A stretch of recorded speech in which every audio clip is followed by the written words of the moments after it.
জানো বন্ধুরা, আমার বর এত ভালো আর আমাকে এতটাই ভালোবাসে, আমার এতটাই কেয়ার নেয় যে কালকে তো 25শে ডিসেম্বর ছিল। তো আমি ওকে বলেছিলাম আমাকে পিকনিকে নিয়ে যাওয়ার জন্য। ও কি বললো জানো?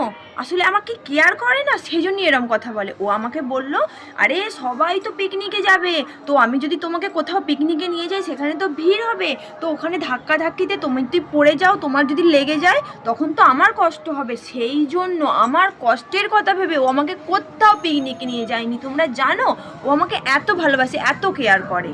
দাঁড়াও দাঁড়াও, আরও আছে। কালকে 25শে ডিসেম্বর ছিল। প্রত্যেকে বাড়িতে বাড়িতে তোমরা কেক এনেছো, কেউ বানিয়েছো, কেউ কিনে এনেছো। যাকে মোট কথা কেক সবাই খেয়েছো। তো আমি কেক খাইনি। কেন খাইনি জানো? যখন আমি আমার বরকে বললাম যে আজ তো 25শে ডিসেম্বর, সবাই কেক খাবে, তো তুমিও একটু কেক নিয়ে আসো, তখন ও কি বললো জানো? এই যে তুমি যে কেকটা খাবে, কেকে কত কিছু রয়েছে, যদি কেকটা খেয়ে তোমার কোনো ক্ষতি হয় তখন আমি কি করব? এবার আরও কি বললো শোনো। ধরো দোকানে তোমার 10টা, মিনিমাম 10টার বেশি কেক থাকে, বাট আমি তোমাদেরকে উদাহরণ দিচ্ছি, 10টা কেক আছে। তো 10টা কেকের মধ্যে ধরো আমি গেলাম, 10টার মধ্যে একটা পছন্দ করলাম, তো 10টাতেই তো আমি নজর দিলাম।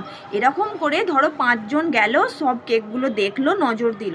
6 নাম্বারেতে আমি গেলাম, তো ওই যে 5জনের কেকটায় নজর পড়লো, তো সেই কেকটা আমি নিয়ে এসে তোমাকে খাওয়ালাম। তোমার তো ক্ষতি হতে পারে না শরীরে? সেই কথাটা বলে, আমার কষ্টের কথা ভেবে আমার বর আমার এত কেয়ার করে, সেজন্য আমাকে কেক পর্যন্ত এনে খাওয়ায়নি। তোমরা জানো?